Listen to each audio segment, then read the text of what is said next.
صباح الخير عليكم، يا رب تكونوا بخير وصحة وفي أحسن حال. النهاردة عملت وصفة حلوة قوي قوي، عجبتني قوي وعجبت ولادي.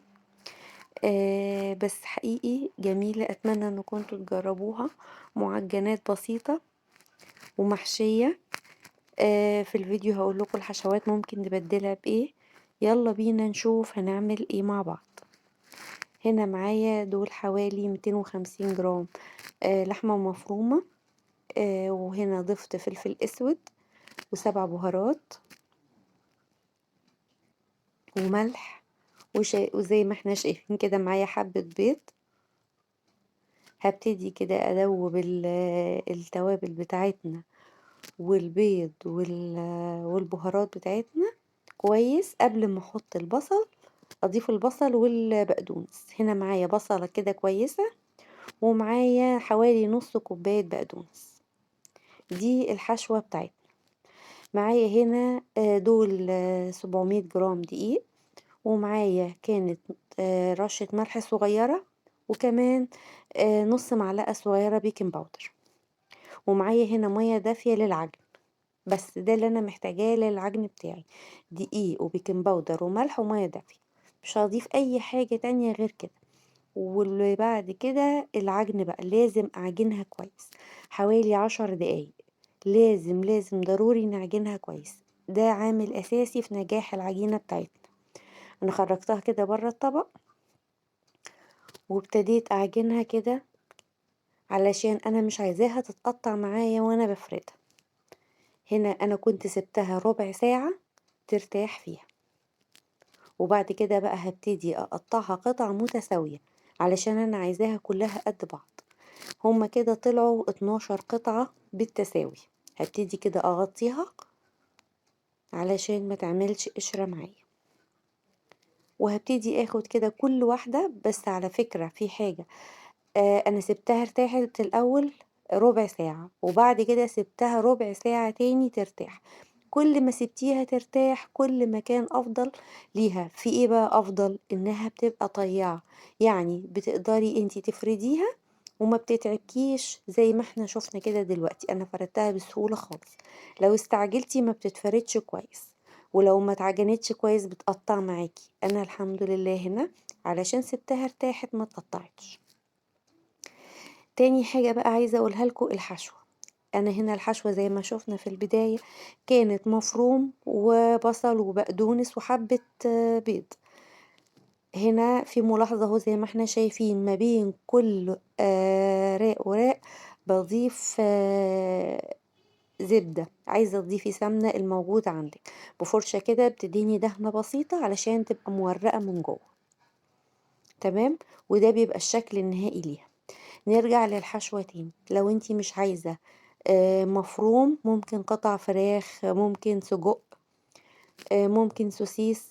انا عملتها قبل كده بالسجق وكانت حلوة قوي، بس المرة دي انا حبيت اغير.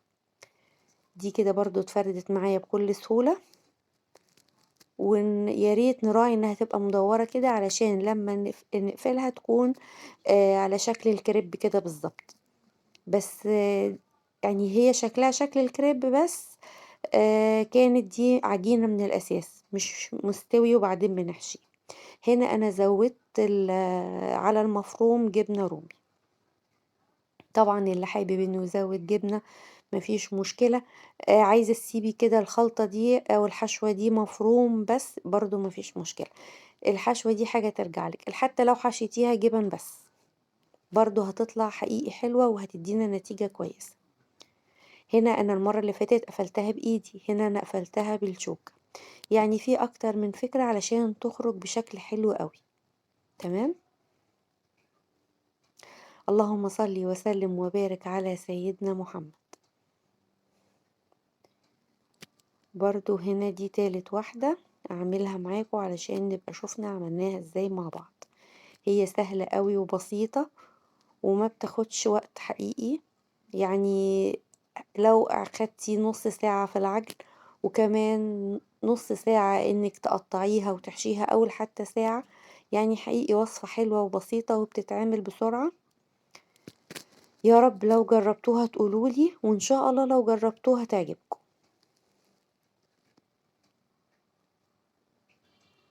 نفس الطريقة هنا. الحشوة ممكن تبدليها، لو مش عندك كيس زبدة ممكن تضيفي سمنة في النص، مفيش مشكلة، في أكتر من بديل لكل حاجة.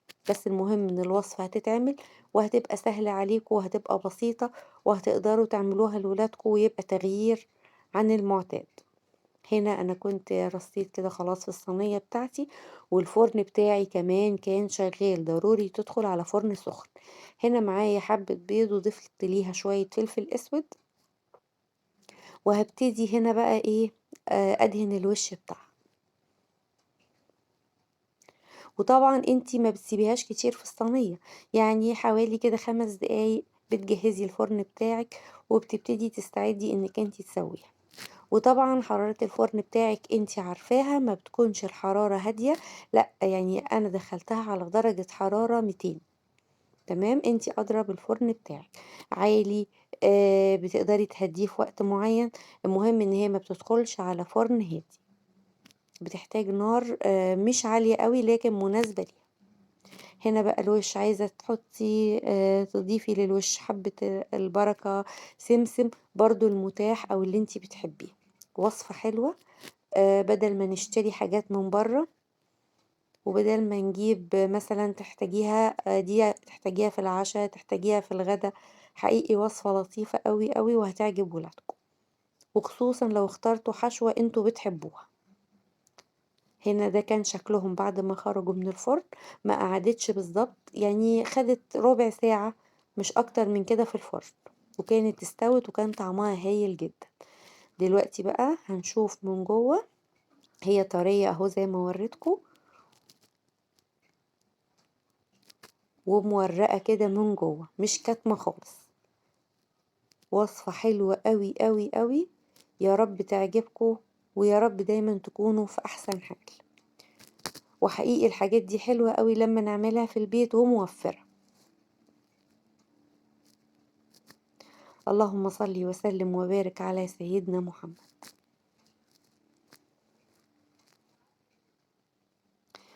يا رب لو الوصفة عجبتكم تقولولي، ويا رب دايما تكونوا بخير.